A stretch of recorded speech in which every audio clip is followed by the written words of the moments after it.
Thanks a lot, Manoj. I think this is a great start, and you actually set the tone of the entire panel discussion. So we'll come back to you, Manoj, and understand that what else Genealogy is doing about the non-water issues. So I think there are a lot of interesting things Manoj will actually talk about. So we'll go to Kishan, Mr. Kishan Daga from Triberg. As you know, Triberg has been actually supplying the latest trends in denim and non-denim to the world since a couple of decades. And Kishan, I think the audience, including me, are crazy about the futuristic view of the fashion in terms of sustainability. And we also would like to know that what Triberg is right now doing and thinking, the brand's perspective, what the brands are thinking at the high street. So I think Kishan is one of the best speaker for this particular topic and discussion. Yeah. So over to you, Kishan. Good afternoon, guys. Triberg has been kind of front runner when we talk about the Indian apparel industry's change systems regarding quality, regarding sustainability, regarding the business model change to bring something which is value to the customer. So we have been working for last, I would say, 15 years on the abused sustainable model. And first of all, we started with restructuring ourselves to make it real sense that what is sustainability. So starting with our own building, which consumes just 30% of energy compared to the adjacent building having similar amount of people working there. So that's how we understood what exactly are we trying to do. And from there on, we took into the complete systems into our factories, into the product. And today we are able to offer green and sustainable products almost at the same price to customers across the globe, starting from the US to Europe to South America to Latin America and Australia and various countries. And I was very happy when I was traveling to Bangladesh recently after, I would say, 6 or 7 years, that even they have gone for like a major change. And all the green, all the lead gold factories have come up there, which are saving a lot of energy, which are putting, I would say, plants right next to the sewing lines, making it so impressive from the days of the last mishap that they faced. So they kind of changed the complete industry. So all this sums up in terms of making the garments such a sustainable way that people are appreciating in the Western world, that how our subcontinent could change the ways without actually spending a lot of money on those changes for the customer. For example, if we talk about organic, we talk about less water taking technology for washing, or we talk about recycled polyesters, we talk about recycled fabrics. All that has come up at a lower cost and more fashion sensitive. So this has really made everybody very, I would say, appreciative about all these facts. And I've been fortunate to work with various countries like Poland, like Germany, US, and all of them are very well receiving all these things to make Triberg their sourcing partner with the right mindset. I think we can talk more as we have more topics, but that's the kind of gist I wanted to convey at the first note. Thanks, Kishan. I think you have some slides to show, or you can come back in the next stage. Yeah. So we have a young and restless guy sitting out here, Dipankar. Dipankar worked in Arvind and Barner, as you heard, and he's right now JT's implementation manager across South Asia. So something which is very important about the sustainability in denim, or let's say non-denim processing, is about how you really control the chemical inventory, how you manage that. And there are a lot of buzzwords like MRSL, RSL. So I think Dipankar is one of the best person in our speaker today to talk about that. So over to you, Dipankar. Well, thank you, Shodip. First of all, I want to thank Tantu for giving this stage within denim and to also think about sustainability. I would like to start with some figures to all the technocrats, and which I am also one. Our planet is 4.5 billion years old, and the humanity is 200,000 years. To put into perspective, if age of Earth is 24 hours, then humanity is on this planet for 3 seconds. And everyone knows that what we have done. Today, 80% of disasters are a butterfly effect of the man-made actions somehow. And in 2019, the doomsday clock is 2 minutes to midnight. So it's 2 minutes to an irreversible global catastrophe, as per the doomsday clock. So, coming to chemical management, coming to our textile industry, if we can see the synthetic chemicals that we use in our industry, from 1930, the use of total chemical production was 1 million tons. Within only 75 years, it's mere like 2015 and 2016, from 1 million tons, the chemical production was 800 million tons. And that is the reality of last 100 years. So maybe our generations, about 2 generations back, they need not worry about chemical management. And even today's generation will think that, is it really necessary? What is this stuff about? But as we can all understand that chemicals that are staying in the environment after using, one thing that we can see today is plastic. Like today we can see this glass bottles were gradually replacing because of the harmful effect of plastic. So similarly, in textile industry, especially in finishing of denims, we are thinking about environmental reboot. And that is rightly so, because one of the most polluting industry is textile industry, especially the processing. And there are sufficient scientific data to back up that claim. Please don't think that I'm just maligning the image of textile industry. That is one of the hard truths. And we have learned it the hard ways. When the chemicals that we use, one of the hazardous chemicals that we use in textile processing, that has been found in the fat tissues of polar bears on the Arctic, on the North Pole. So we need to think about that what chemicals we use in our processing and finishing. For example, when first wave of chemical management, the idea came to the retailers, the first thing that got banned was sandblasting from denim. I'm sure that you are aware. And then the next target was potassium permanganate spray. Right?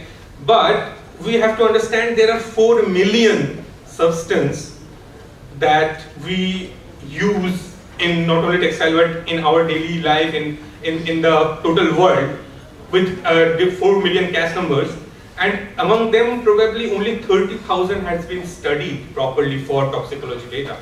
And among them, we have found that the apparel industry approximately 530 plus some odd substance which are highly toxic to human or environmental health. And ZAC is one of the initiatives that collaborates the industry with the help of 127 partners, which includes 29 international brands, to control this substance and also bring the awareness to the consumers. Because so far, if you see, the consumers are aware of the product safety, whether there is any hazardous or allergenic dyes on my product or not. But that product is going to Europe or US. If we are washing it down in India, then we should care about that, because a European, an Indian baby should get the same consideration as a European baby. Okay, so we can come back to the topic. Yeah. Absolutely, thanks Deepankar, again setting the tone for the discussion. So we'll come back to Manoj, and before that, any queries from the audience? Do we have any questions to ask to this gentleman? Yeah, sir. Very basic and fundamental question to Mr. Dipankar. Against the backdrop of this concept called, environmental rebound, which is a great initiative and good intent, the kind of initiative been undertaken, at the best in the direction of sustainability. Don't you think it is a drop in the ocean? I totally agree with you, sir, but even a drop counts when we have such water poverty as we can see. First thing is that the stress points have been created only over the last 75 or 100 years. If we look about, before that, especially talking about South Asia or Asia, we were totally sustainable until we started following the Western world and Western philosophies. Until we found out that green revolution was not ultimately so green apparently. And now we are looking into agriculture, what is happening with GM and all these pesticides and everything. Similar scenario is happening in textile processing also. And we need to increase our awareness. So I am sure that you will understand that we have REACH regulations in European Union, right? But the fact that even Indian government is considering a regulation similar to REACH shows that we are at least moving towards thinking about chemical management and the hazardous nature of these substances. So yeah. So Dipankar, quickly on behalf of the audience, if you talk about Indian government, is also looking to be a bit serious about implementing REACH or let's say equivalent regulations. So how much buying you feel like the factories and the stakeholders of the supply chain is? So are they really serious? Do you see the kind of implementations happening at the domestic level? For domestic level, today we are trying to reach out to all domestic brand players and there is a clear understanding and awareness that is building up gradually. But for export market, definitely yes. I am interacting with international brands every day, and one thing that is clear that they, for their sake of their brand image and their consciousness, their part of their responsibility and how conscious their consumers are, they are not going to tolerate any mismanagement in chemicals. So they are getting very serious very quickly, and that we can see from their actions. 2 months back with Ellen MacArthur Foundation, there was an initiative launched called Jeans Redesign. 40 key players from denim industry, they are part of this, and including recycled materials, water saving, resource saving, and chemical management. These were the 4 main pillars of this initiative. So yes, definitely they're having a focus. Can I add something? I think the first thing is to get the right information to the producer, with the garment producer, the garment washer, the brands. So I think ZDSC has done a fantastic job in making what is good and what is bad basically. So once we have the right information that yes, this substance is good and this is bad. So this is first point. The second point is that we need to use the good substance which will come into how the chemical suppliers are using, backtrack their supply chain and how they're manufacturing it. So I think we are in the right time, I will say. We are not too late. Whatever has happened, we cannot undo the past basically. But while on this platform, let's say September 2019, I can say that everybody is aware what is good and bad basically. So in terms of chemicals, in terms of the effect of chemicals, and in terms of what are the good chemicals they have to use basically.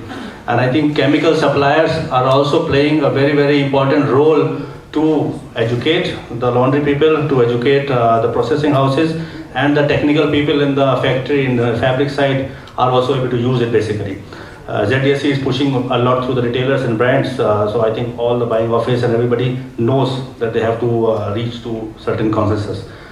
There are many organizations which are working on it, so all together we are sure that probably in next 5 years the denim is going to be more clean, more pure, and also the one good thing will be it will be more fashionable. So at the end of the day you will have a more great value product with less toxicity basically, and both for the environment as well as for the wearer basically, it will be safe. I have a question. Please.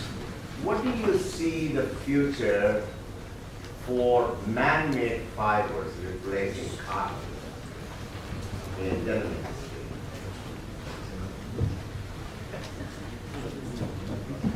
Well, considering the fiber paradigm here in this scenario, there are two things that are coming up. One is recycling, another is biodegradability. As we know that definitely cotton is more biodegradable than polyester given any day. But the overall footprint so far for polyester is much less. And considering the use of recycled polyester is getting bigger, the footprint is getting even smaller. But we also have to think about the livelihoods of the farmers, the many thousand farmers that depend on the cotton farming. So it is not only about the sustainability of environment, but sustainability depends on three pillars, as we all know: social, environmental, and economic.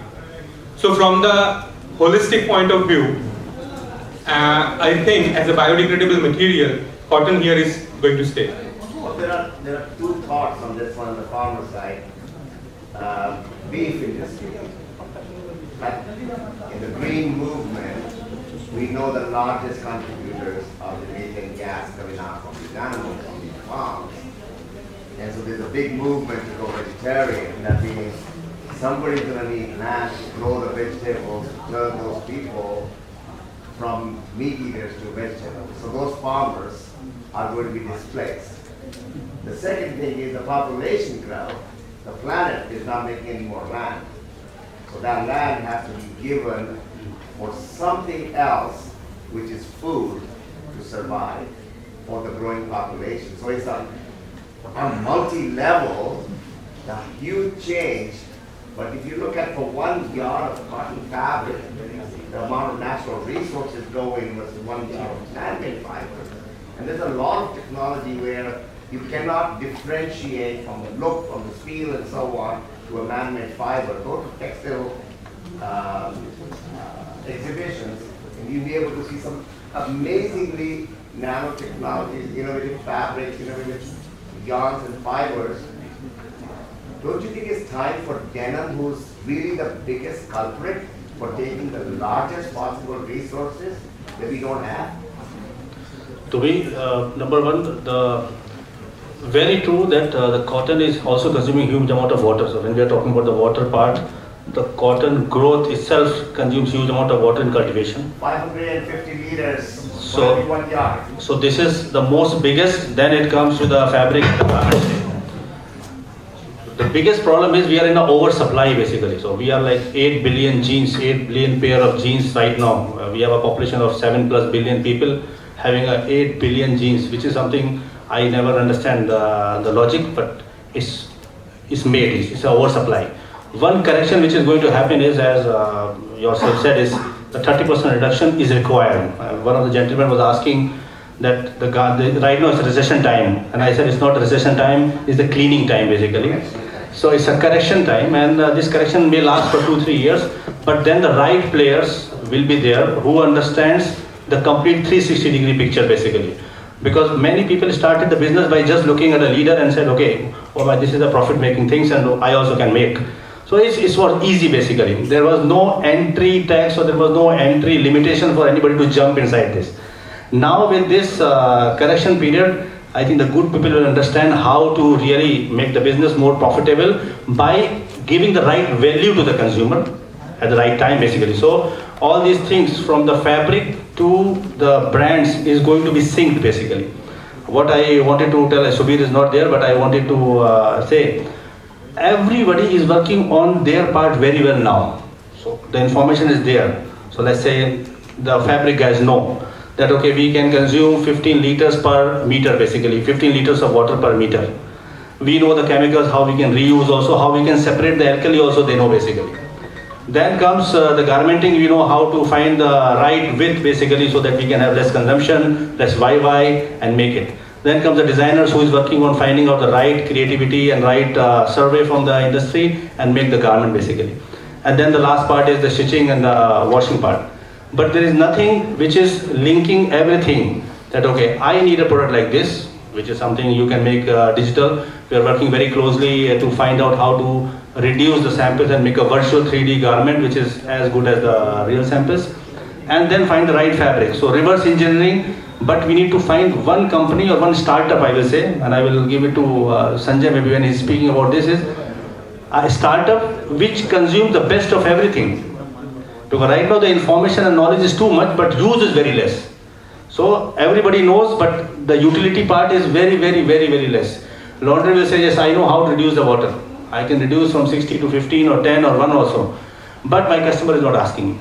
When you go to the brands are going to say, it's the biggest challenge to sell the market right now. You know, selling a garment in India is the biggest challenge now. You work on the discounts. The sales are happening on the discounts and the fresh garment basically. Then there are new players who are trying to sell the garments under 1,000 rupees because the GST is less basically. So you have garments coming at 999 also. So with this pressure, they are more busy in finding out how to make the business sustainable. So when your business itself is at stake, it's not getting linked to the right water or right chemical or right garment or right fabric basically. I think the need is to have a right startup which has the technology for the digital 3D, a right fabric which can work very positively with the laser, ozone and e-flow, and the right technologies who can create a design and be selling on the sales point which is online or offline basically. So overall the man-made fiber is going to go down. We are seeing that it will go down. Natural fibers is anyway going down basically. And number of garments going down will help in easing it because we need land for more production for the food items with this bigger population than wearing the garments basically. Well, I'm a big fan of the analogy. Thank you very much, sir. Thank you so much, Mr. Salim. And I'm sorry, you were saying something. Just to take your point, 3 weeks ago, we were in Las Vegas at a magic show. Not that magic. And we set up a 1,600 square foot micro factory where we bypassed, especially for children's garment, where chemicals are really, really frowned upon by the laws that we have in the United States. We started out by creating that 3D and then printing the 3D on white twill, ready for printing, and then sewing the garment. And we were showing how that process from design to development to finishing to the customer can be done in 2 hours and 43 seconds without use of any chemicals except for the inks or whatever water went in to make the fabric to get that printed. So the change is going to happen on a constant basis. Scale has to be different. Yes. Well, we have all the technology right now available. There is nothing that we have to invent or find out, okay, we are missing on something. We know. Only thing is, knowingly we are ignoring it because of financial, this is one of the very important parts, so we cannot ignore. There is a lot of investment or there is a lot of planning needs to be done. But if it is synced, if I know this fabric can be sold at that price in the right garment form, then the business model can be disruptive as well as successful basically. So we will find somebody will come out of this cleaning exercise who becomes the leader and take the new investor to that direction basically. Thanks. Thanks, Mr. Sareen and Manoj. It was a great piece of discussion. Kishan, yeah. To answer Manoj in one way, that there has to be one person, one company, which joins all the different parameters that we talked about. So I would say there are certain buying agents who are trying to play that role of joining hands with people like Tukatek and the other 3D people who are making the designing and the use of technology into the game. The designers who would work on both ends, between the buyers and the suppliers, to find the right mix, hunting these things. Like a particular customer I can name here, called Chibo from Germany. They have thought of in 2015 that by 2020 I need everything as organic cotton. Whatever cotton comes into Germany for Chibo is organic. Whatever polyesters come into Germany for Chibo has to be recycled poly. And they achieved that 18 months in advance. And they were sharing that, I would say, achievement with Triber because we were the front runners in making that achievement. So whether they were talking about leather, denims, or cotton or polyesters, everything was sustainable and in the right fashion. So if we need to reduce the weight of the denim to make it more sustainable, use less water, we did that. To make it more use of as he said that use of more man-made fibers. So we use more of recycled polyesters to create those effects, which are make the denim more again, more fashionable, yet much more sustainable. So we introduce sustainable zippers, sustainable buttons, sustainable seam threads. So everything joined hands, and you are able to service this customer in a way that they increase our business so much because of the service they get through the people who are here in India with those minds. And I'm proud that most of the Indians are kind of working in that space across the world in various countries to drive that path. So that kind of joining hands across various things is already happening. Just that everybody has to be more aware that yes, people are there and they need to meet and make it happen. Also, the post-consumer waste cotton is one of the part which is helping in the reduction of cotton very well, because this is going to be all the brands and retailers in future will have the fabrics with PCW. This is 100% going to be there. I have about 160 different companies, quite a few of them in Pakistan, by the way, where we are doing something very different. We're designing the prints, the patterns. Now, if we have to have multiple prints, the wastage of that, because I got to get the border from here, the flowers from here, and so on, matching. But the digital technology is available that I marry the two digital images, make the marker with the patterns only covered with the print, and then have a single layer cut around this, and I have less inks being used, less fabric being used, less wastage being done, and a very quick and much cheaper product being made. So it's just a matter of thinking. Unfortunately, the older people, and I'm very old, but I continue to revolve and I continue to evolve because the new generation is technology oriented. They understand what they need to do and they look for technologies to get their objectives done. Whereas the old ones are sitting with the old paradigm that the garment business is done this way. It's very difficult to change their paradigm. And I'm very glad to see the younger generation sitting here professing the same thing that I've been talking about for a long time. Thank you so much, sir. So I think we need to make a hard stop in next 2 minutes. Believe me or not, I mean, these speakers are available over lunch as well, so you can interact.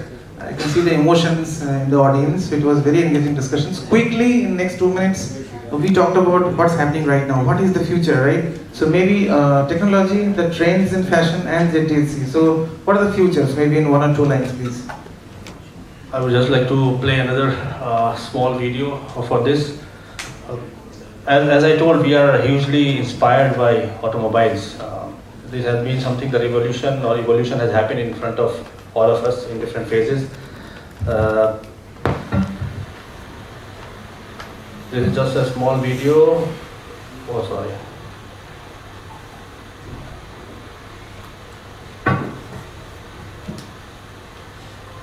We call it laundry 5.0. Basically making a product which we call jeans 5.0. Is a digital product which is also having all the content of no substance of concern, no PP spray, no stone, water as less as 1 liter per pair of jeans, and with the way we are going to change the operation model. Only the technologies and machines or the good fabric is not going to help until unless we have a new business model to drive it and take the fabric to the final garment stage.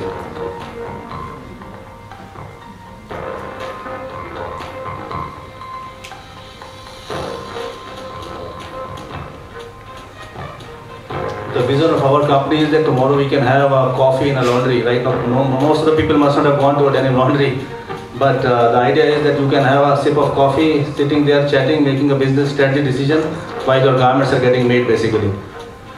So we have the lasers which are working fantastically to reduce the manpower, to reduce the rework, rejections, get the right look, help in the way that you can define the garment digitally in the 3D medium, and doing the production of mass and volumes with ease basically.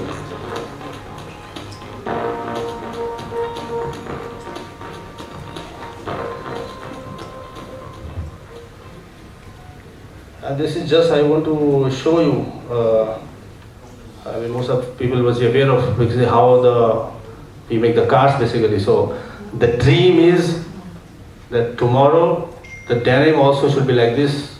All the things are cut and the robotics is bringing piecing together and then giving you a final garment basically. Okay. You are sure that you are going to get the good quality, no shades, no shrinkage variations. So if everything is falling in place, this is the dream. We are coming very close. If I see 10 years back, basically, I was on the laundry side, so I was doing the same thing, which I today say, don't do it. So probably in tomorrow's, like the Santoni circular seamless garment is going to be the future basically. So there are many things which we do. Like people have stopped using rivets. Most of the brands are stopped using rivets because it's not much required now. So you have to cut down on the things that is not required. Wastage is something which we have to reduce. There is a lot of wastage from starting to the end basically. And I agree that we are not making garments for the landfill, so we need to be, the fashion forecast has to be up to date. We don't have the time of 6 months. We have to have a period of 15 days to deliver fashion garments. So we have to make it more faster operation model, which is not possible without digital. So there are always good point and bad point about any technology. So these technologies also have some challenges. But the idea is if you want to have speed, agility, quality, and the right garment, which so-called sustainability and the green, is only possible by changing the way you have to prepare the model.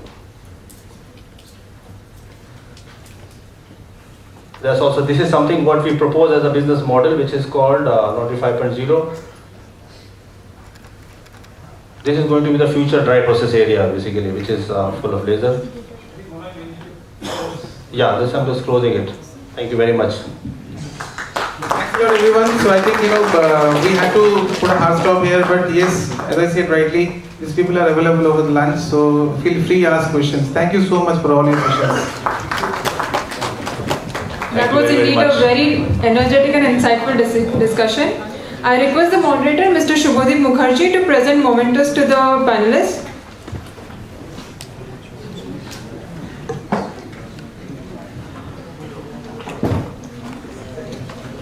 Mr. Manoj Kanchan, please give a huge round of applause.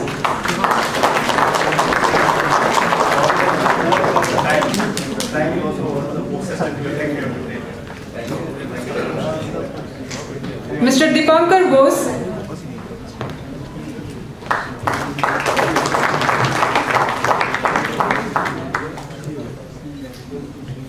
and Mr. Kishan Daga.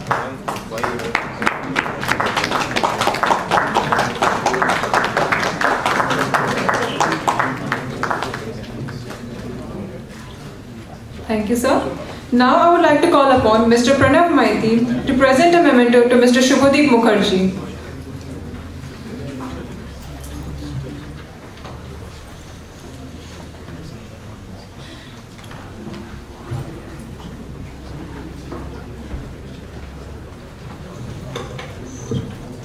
Please give a huge round of applause.